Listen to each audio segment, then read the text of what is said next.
Hello दोस्तों। Good morning, नमस्कार। आप सभी का स्वागत है आप सभी के अपने यूट्यूब चैनल परीक्षा की शिक्षा में। उम्मीद करता हूँ, आशा करता हूँ कि आप सभी जो स्वस्थ हैं, कुशल मंगल है, तैयारी जो है बढ़िया और अच्छे तरीके से आप सभी की चल रही है। तो जो भी क्लास में फर्स्ट टाइम आए हैं, पहली बार आए हैं, नए हो, सभी को बता दें कि हमारे चैनल पे आपकी जो है UP triple S C PT exam 2025 की जो आपकी तैयारी आती है रेगुलर बेसिस पे और जो है डेली करवाई। तो जिसे भी तैयारी पूरी करनी है, कंप्लीट करनी है, चैनल को सब्सक्राइब करके हमारे साथ जुड़ जाइएगा। ठीक, क्लास का समय देखिए, जीके जी इसकी जो है सुबह 10 बजे डेली आपको देखने होते हैं। ग्राफर मैथ्स की क्लास जो है दोपहर को 2 बजे, हिंदी की जो क्लास है शाम को 7 बजे आप सभी को देखने को मिलती है। इसी टाइम पे आप सभी को क्लास से जुड़ के अपनी तैयारी को पूरा कंप्लीट करना। नीचे डिस्क्रिप्शन में आपको इंस्टाग्राम टेलीग्राम का लिंक मिलेगा। इंस्टाग्राम पे हमें फॉलो कर लीजिएगा, टेलीग्राम चैनल को ज्वाइन कर लीजिएगा। टेलीग्राम चैनल पर डेली बेसिस पे क्लास का अपडेट आपको देखने को मिल जाएगा।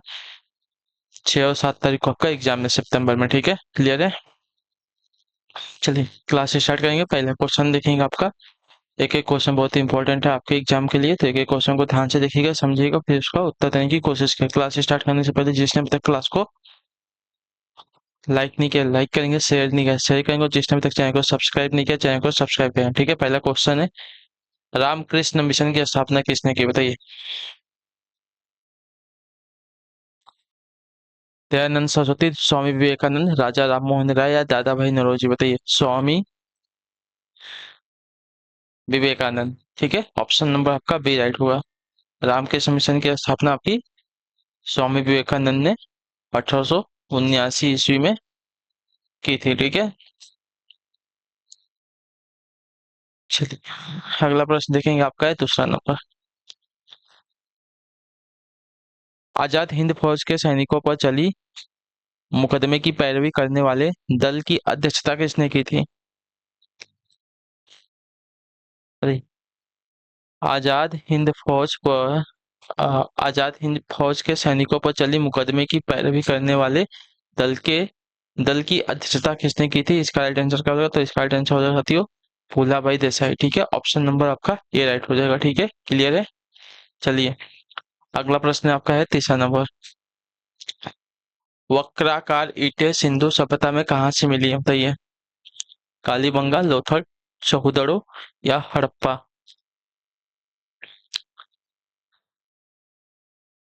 चलिए इसका उत्तर दीजिए। इसका राइट आंसर आपका हो जाएगा साथियों चौहुदड़ो से। ठीक है, ऑप्शन नंबर आपका सी राइट होगा। ठीक है, क्लियर है। वक्राकार ईंटें जो है सिंधु सभ्यता में आपकी चौहुदड़ो से प्राप्त हुई है। क्लियर। चलिए अगला प्रश्न देखेंगे, आपका चौथा नंबर है। निम्नलिखित में से किसने शिक्षा के एक महान केंद्र विक्रमशिला महाविहार का निर्माण करवाया था, बताइए। धर्मपाल ने, गोपाल ने, हर्षा ने या बालादित्य ने।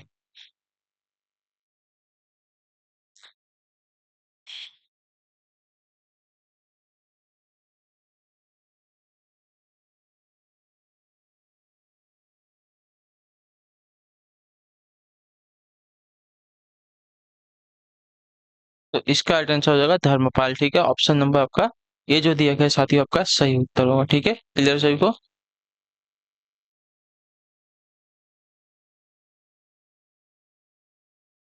चलिए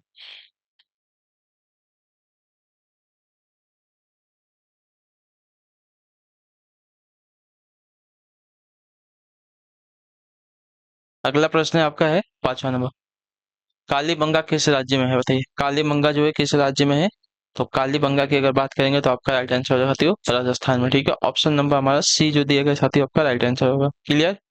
कालीबंगा हमारा राजस्थान राज्य में स्थित है। अगला आपका छठा नंबर। रिक्त स्थान में हैदराबाद के निजाम द्वारा पहली सहायक संधि हस्ताक्षरित की गई थी, कब, बताइए।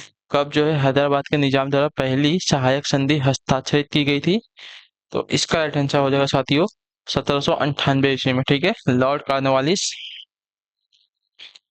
ने 1793 ईस्वी में भारतीय सिविल सेवा सॉरी इसकी बात करते हैं 1798 ईस्वी में हैदराबाद के निजाम द्वारा पहली सहायक संधि हस्ताक्षरित की गई थी। ठीक है, चलिए अब इस पे आइए। रिक्त स्थान ने जो है 1793 में भारतीय सिविल सेवा को शुरू की थी, किसने, तो मैंने अभी आपको बताया था लॉर्ड कॉर्नवालिस। ठीक है, लॉर्ड कॉर्नवालिस ने 1793 में भारतीय सिविल सेवा की शुरुआत की थी। ठीक है, क्लियर है। चलिए अगला क्वेश्चन आपका है क्वेश्चन नंबर 8वां है। ठीक है, इनमें से कौन सा आंदोलन लाल पाल बाल द्वारा शुरू किया गया था, बताइए।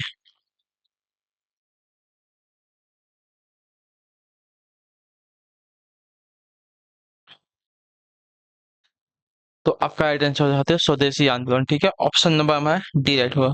भारत में स्वदेशी आंदोलन आपका लाल पाल बाल द्वारा शुरू किया गया था। ठीक है, लाला लाजपत राय, बिपिन चंद्र पाल और बाल गंगाधर तिलक को जो है लाल पाल बाल के नाम से जाना जाता है। ठीक है, एक कांग्रेस के गर्म दल के नेता थे। ठीक है, क्वेश्चन नंबर आपका 9 है। स्वतंत्रता से पूर्व असंख्य रियासतों में से कौन सी रियासत सबसे बड़ी थी, बताइए।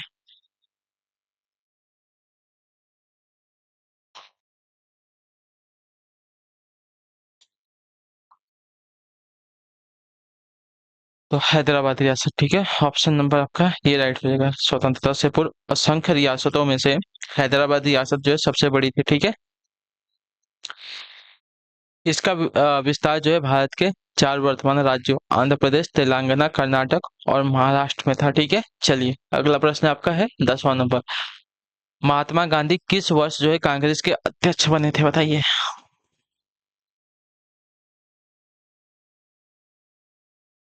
तो इसका राइट आंसर होती है वर्ष 1924 में। ठीक है, ऑप्शन नंबर आपका डी राइट होगा। ठीक है, महात्मा गांधी वर्ष 1924 में संपन्न भारतीय राष्ट्रीय कांग्रेस के बेलगाम अधिवेशन के अध्यक्ष थे। ठीक है, और पहली तथा अंतिम बार इस अधिवेशन में कांग्रेस के अध्यक्ष बने थे। 11 नंबर, भारत के निम्न में से किस राज्य में सुंदरवन पाए जाते हैं? महाराष्ट्र, गुजरात, उत्तर प्रदेश, पश्चिम बंगाल।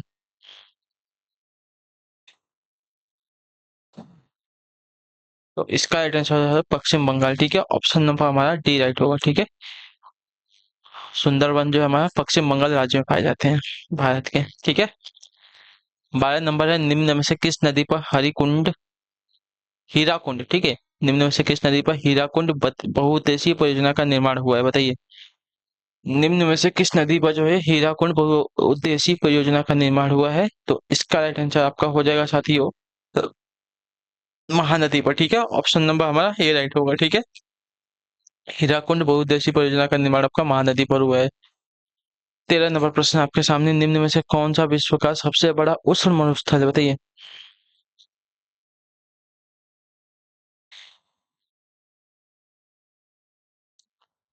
तो विश्व का सबसे बड़ा उष्ण मरुस्थल आपका हो जाएगा सहारा मरुस्थल। ठीक है, ऑप्शन नंबर हमारा सी जो दिया गया आपका राइट आंसर होगा। ठीक है, क्लियर है।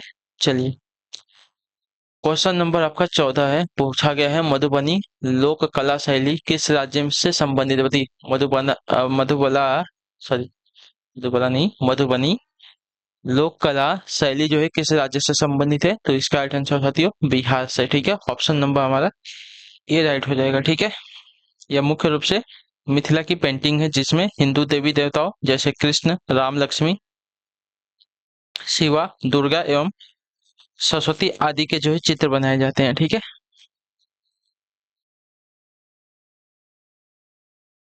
क्वेश्चन नंबर है आपका 15। खरीफ की फसल कैसी है? गेहूं की फसल है, धान की फसल है, आलू की या चना की? खरीफ की फसल कौन सी है इसमें से? तो खरीफ की फसल आपकी देखी जाएगी तो धान की फसल है। ठीक है, जो कि अभी चल रही है। ठीक है, क्लियर से को अभी जो फसल चल रही है आपकी धान की फसल वो आपकी खरीफ की फसल है। तो ऑप्शन नंबर हमारा बी राइट होगा। ठीक है, इसे जून जुलाई में बोया जाता है। ठीक है, खरीफ की अन्य फसलें आपकी मक्का, ज्वार, बाजरा, मूंग, गन्ना तथा मूंगफली है। ठीक है, चलिए क्वेश्चन नंबर आपका 16 है। अनारजक संपत्ति जो पिछले कुछ वर्षों में सुर्खियों में है वह रिक्त स्थान से जुड़ी हुई है। किससे जुड़ी हुई है? तो ये आपकी जुड़ी हुई है साथियों आपकी बैंकिंग प्रतिष्ठान से। ठीक है, ऑप्शन नंबर आपका बी राइट होगा। अनाजक संपत्ति यानी कि नॉन परफॉर्मिंग असेस्ट जो पिछले कुछ वर्षों से सुर्खियों में बनी हुई है या बैंकिंग प्रतिष्ठानों से जुड़ी हुई है। ठीक है, 17 नंबर प्रश्न। राष्ट्रीय शहरी स्वास्थ्य मिशन का उद्देश्य किसकी स्वास्थ्य आवश्यकताओं की पूर्ति है, बताइए। ग्रामीण गरीब, शहरी गरीब, बीपीएल कार्ड धारक, गरीब ग्रामीण गरीब और शहरी गरीब दोनों की? तो इसका राइट आंसर हो जाती हो शहरी गरीब की। ठीक है, ऑप्शन नंबर आपका बी राइट होगा। राष्ट्रीय शहरी स्वास्थ्य मिशन का उद्देश्य जो है शहरी गरीब स्वास्थ्य आवश्यकताओं की पूर्ति के लिए है। तो ऑप्शन नंबर हमारा बी जो दिया गया है साथी आपका राइट आंसर हो जाएगा। ठीक है, क्वेश्चन नंबर आपका 18 पूछा गया है, मध्याह्न भोजन योजना यानी कि मिड डे मील स्कीम का उद्देश्य क्या है बताइए। तो इसका उद्देश्य है बच्चों की उच्च धारण दर और उच्च पोषकीय स्थिति। ठीक है, ऑप्शन नंबर हमारा सी जो दिया गया आपका राइट आंसर होगा। ठीक है, क्लियर है। मध्याह्न भोजन योजना भारत में अधिकांश बच्चों की दो मुख्य समस्याओं भूख और शिक्षा के समाधानों से जुड़ी हुई है। ठीक है, इसलिए इसका उद्देश्य जो है बच्चों की उच्च धारण दर और उच्च पोषकीय स्थिति को प्राप्त करना है। ठीक है, क्वेश्चन नंबर आपका 19 आपके सामने है, बताने की कोशिश करेंगे। 12वीं पंचवर्षीय योजना की अवधि क्या थी बताइए।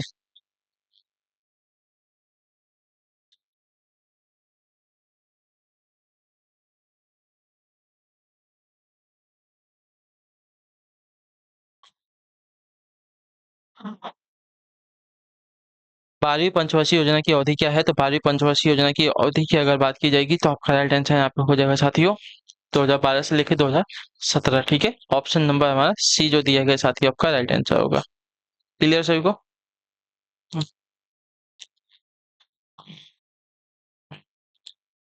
चलिए, अगला प्रश्न है आपका 20 नंबर। निम्नलिखित में से कौन सा रोजगार प्राथमिक क्षेत्र से जुड़ा हुआ नहीं है। टोकरी बुनने वाला, माली, कुम्हार और पुजारी। तो आपका राइट आंसर होती है पुजारी। ठीक है, ऑप्शन नंबर हमारा डी राइट होगा। प्राथमिक क्षेत्र अर्थव्यवस्था का वह क्षेत्र है जो प्राकृतिक संसाधनों का सीधा उपयोग करता है। इसमें कृषि, वानिकी, मछली पकड़ना और खनन भी शामिल है। ठीक है, टोकरी बुनने वाला, माली तथा कुम्हार का रोजगार प्राथमिक क्षेत्र से जुड़ा हुआ है। पुजारी का काम पूजा पाठ करना होता है, यह एक तरह की सेवा है। ठीक है, इसके बदले वह अपनी आय प्राप्त करता है, इसलिए पुजारी तृतीय क्षेत्र में आएगा। ठीक है, तृतीय क्षेत्र में सभी प्रकार की आमदनी वाली सेवाएं सम्मिलित की जाती हैं। ठीक है, किन आधारों पर राष्ट्रपति जो है राज्यपाल को पदच्युत कर सकेगा बताइए। कदाचार की, असमर्थता की, संविधान का उल्लंघन करने पर या राज्यपाल की पदच्युति के आधार पर। संविधान में कोई उल्लेख नहीं किया गया है।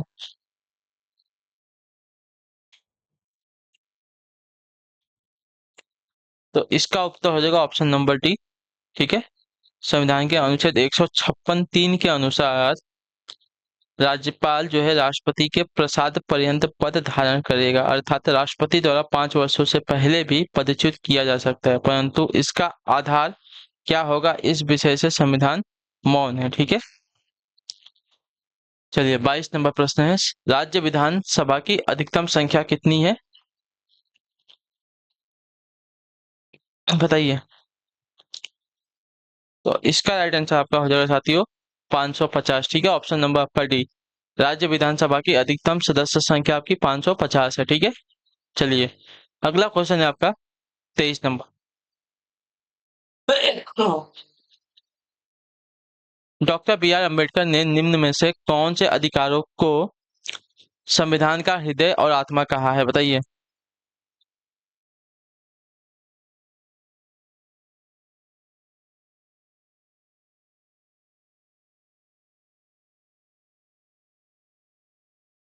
तो इसका राइट आंसर होगा संवैधानिक उपचारों का अधिकार। ठीक है, ऑप्शन नंबर हमारा सी राइट। क्लियर साथियों, डॉक्टर बी आर अम्बेडकर ने संविधान के उपचारों का जो अधिकार है इसको जो है संविधान का आत्मा और हृदय का है। ठीक है, तो ऑप्शन नंबर हमारा सी जो दिया गया राइट है।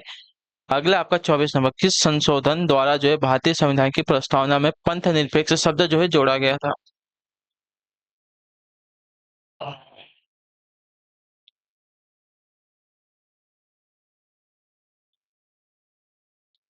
तो 1976 के 42वें संविधान संशोधन के द्वारा। ठीक है, ऑप्शन नंबर हमारा बी राइट हुआ। ठीक है, भारतीय संविधान के 1976 के 42वें संविधान संशोधन द्वारा संविधान की प्रस्तावना में पंथ निरपेक्ष समाजवाद एवं अखंडता शब्द जो है जोड़े गए थे। ठीक है, नए शब्द। अगला है आपका 25 नंबर, क्या दिए गए, गुट निरपेक्ष आंदोलन का 17वां सम्मेलन कहाँ हुआ था बताइए। तो ये आपका मार्गेरिटा में। ठीक है, ऑप्शन नंबर हमारा बी राइट होगा। ठीक है, क्लियर सभी को। गुट निरपेक्षता आंदोलन का 17वां सम्मेलन मार्गेरिटा द्वीप वेनेजुएला में आयोजित किया गया था। ठीक है, इस सम्मेलन में 120 सदस्यों ने भाग लिया था। ठीक है,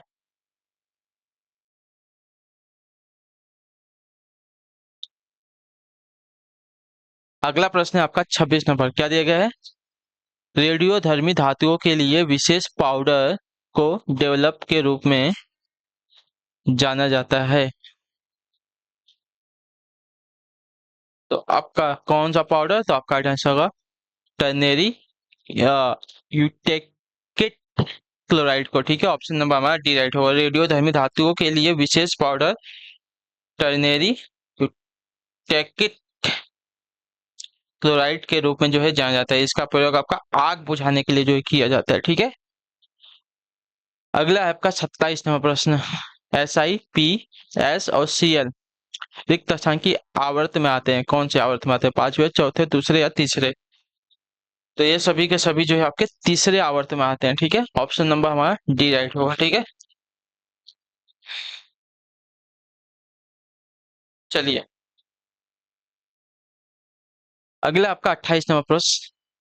पाचन के बाद पेप्टॉन रिक्त स्थान में परिवर्तित होता है, किसमें बताइए? पाचन के पाचन के बाद जो है, पाचन के बाद पेप्टॉन जो है किसमें परिवर्तित होता है? तो ये आपका जो है अमीनो अम्ल में। ठीक है, ऑप्शन नंबर हमारा डी जो दिया गया साथी आपका राइट आंसर होगा। ठीक, आमाशय से प्रोटीनों के पाचन में आपका आमाशय से प्रोटीनों के पाचन के फलस्वरूप जो पेप्टॉन बनते हैं वे आपके अमीनो अम्ल में टूट जाते हैं। ठीक है, 29 नंबर है। छोटे छिद्रों वाले गोलाकार दर्पणों की वक्रता त्रिज्या फोकस दूरी के रिक्त स्थान के बराबर होती है। किसके बराबर? 2 गुने के, 3 गुने के, आधे के या 4 गुने के? आपका राइट आंसर होगा 2 गुने के। ठीक है, ऑप्शन नंबर हमारा ए जो दिया गया साथी आपका राइट आंसर हो जाएगा। हम जानते हैं कि गोलीय दर्पण की वक्रता जो है त्रिज्या के कितनी होती है? 2 गुणे फोकस दूरी को होती है। ठीक है, चलिए अगला आपका 30 नंबर, क्या देगा? कण बोसान नाम का संबंध है किससे? बताइए।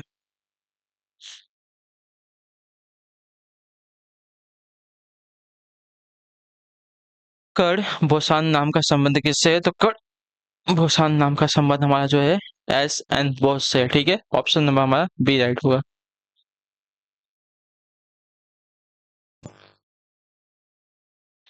ठीक है, बोसान वे कण जो बोस आइंस्टीन सांख्यिकी का पालन करते हैं और जिनकी पृथक्करण 0, 1, 2 होते हैं, बोसान कहलाते हैं। ठीक है, बोसान कण का नाम प्रसिद्ध गणितज्ञ और भौतिकी शास्त्री सत्येंद्र नाथ बोस के नाम पर रखा गया है। ठीक है, 61 नंबर प्रश्न। ठीक है, ध्यान से देखिए बताइएगा। राइट, भारत में ASLV पहली बार कब इस्तेमाल किया गया था? बताइए। भारत में पहली बार ASLV जो है पहली बार कब इस्तेमाल किया गया था? तो आपका राइट आंसर साथी हो वर्ष 1987 में। ठीक है, ऑप्शन नंबर हमारा बी राइट होगा। क्लियर देखो, इसका पूरा नाम संवर्धित उपग्रह प्रेक्षण यान है, जो कि इसरो द्वारा विकसित एक 5 चरण ठोस इंजन का रॉकेट था। ठीक है, बासठ तिरुचिरापल्ली में प्रतिष्ठित श्रीरंगम के रंगनाथ स्वामी मंदिर के लिए मेरिट का यूनेस्को पुरस्कार किसने प्राप्त किया? बताइए।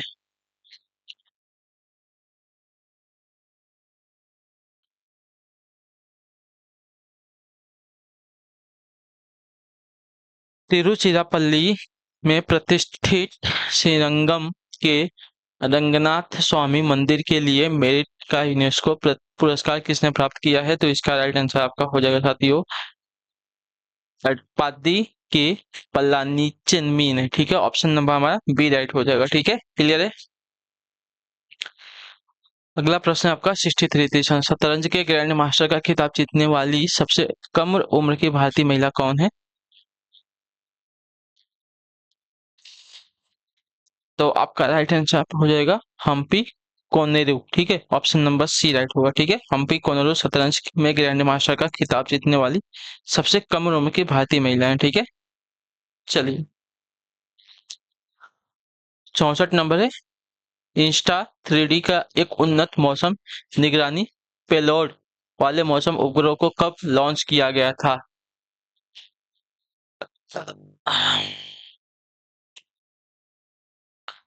तो आपका राइट आंसर होगा वर्ष 2013 में। ठीक है, ऑप्शन नंबर हमारा बी राइट हो जाएगा। इंस्टा 3D को 25 जुलाई 2013 को लॉन्च किया गया था। यह एक उन्नत मौसम निगरानी पेलोड वाला मौसम उपग्रह था। इसका प्रक्षेपण फ्रेंच गुयाना के एरियन से का यानी कि SCCA रॉकेट से किया गया था। ठीक है, किस देश के प्रधानमंत्री के निवास को टेम्पल ट्रीज कहा जाता है? बताइए, किस देश के प्रधानमंत्री के निवास को टेम्पल ट्रीज कहा जाता है? तो आपका राइट आंसर हो जाएगा साथियों श्रीलंका के। ठीक है, ऑप्शन नंबर हमारा सी राइट होगा। श्रीलंका के प्रधानमंत्री के निवास को जो है टेम्पल ट्रीज कहा जाता है। वर्ष 1984 48 में, ठीक है, वर्ष 1948 में इसे श्रीलंका के प्रधानमंत्री का आधिकारिक निवास स्थल बनाया गया था। ठीक है, टेम्पल ट्रीज को। 66 नंबर है, IUCN का पूर्ण रूप क्या है? बताइए, IUCN का फुल फॉर्म क्या होता है? तो इसका फुल फॉर्म आपका होता है साथियों international union for conversation of nature. ठीक है, ऑप्शन नंबर हमारा बी राइट होगा। अंतरराष्ट्रीय प्राकृतिक संरक्षण संघ। ठीक है,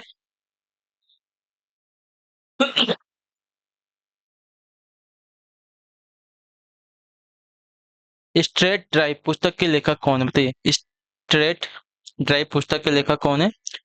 तो आपका राइट आंसर होगा सुनील गावस्कर। ठीक है, ऑप्शन नंबर हमारा बी जो दिया गया साथियों सही उत्तर हो जाएगा। चलिए, क्रिकेट खिलाड़ी हैं सुनील गावस्कर, उनकी जो है पुस्तक है स्ट्रेट ड्राइव। अपोलो 11 पहला कृत्रिम उपग्रह जिससे मनुष्य चांद पर उतरा था किस वर्ष प्रक्षेपित किया गया था? ठीक है, बताइए,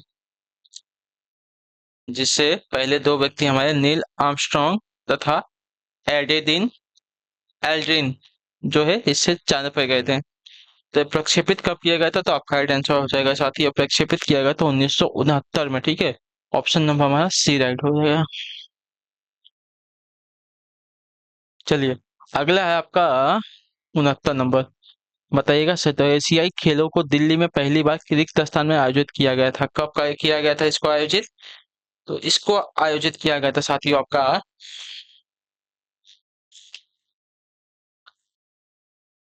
वर्ष 1951 में। ठीक है, एशियाई खेलों का दिल्ली में पहली बार वर्ष 1951 में आयोजित किया गया था। ठीक है, 70 नंबर आखिरी क्वेश्चन। सागर बहेती ऐतिहासिक बोस्टन मैराथन को पूरा करने वाले पहले दृष्टिहीन भारतीय धावक बन गए हैं। सागर कहाँ से हैं? सागर जो है कहाँ से हैं? तो सागर जो है आपके बेंगलुरु से है। ठीक है, ऑप्शन नंबर हमारा ये राइट हो जाएगा। सागर बहेती जो है ऐतिहासिक बोस्टन मैराथन को पूरा करने वाले पहले क्या है दृष्टिहीन भारतीय धावक बन गए हैं। सागर कहाँ से है? बेंगलुरु से। ठीक है, चलिए, आज की क्लास आज की यहीं पे कंप्लीट होती है। ठीक है, जो भी आपका डाउट होगा, जो भी आपका कमेंट होगा, नीचे हमें कमेंट करके पूछ लीजिएगा और उसका आंसर आपको मिल जाएगा। ठीक है, अच्छी लगी है क्लास को लाइक करेंगे, चैनल पे पहले हो चैनल को सब्सक्राइब करेंगे। हम आपसे मिलते हैं आपकी अगली क्लास से, तब तक के लिए टाटा बाय बाय, जय हिंद जय भारत। आप सभी का क्लास से जुड़ने के लिए बहुत बहुत धन्यवाद साथियों।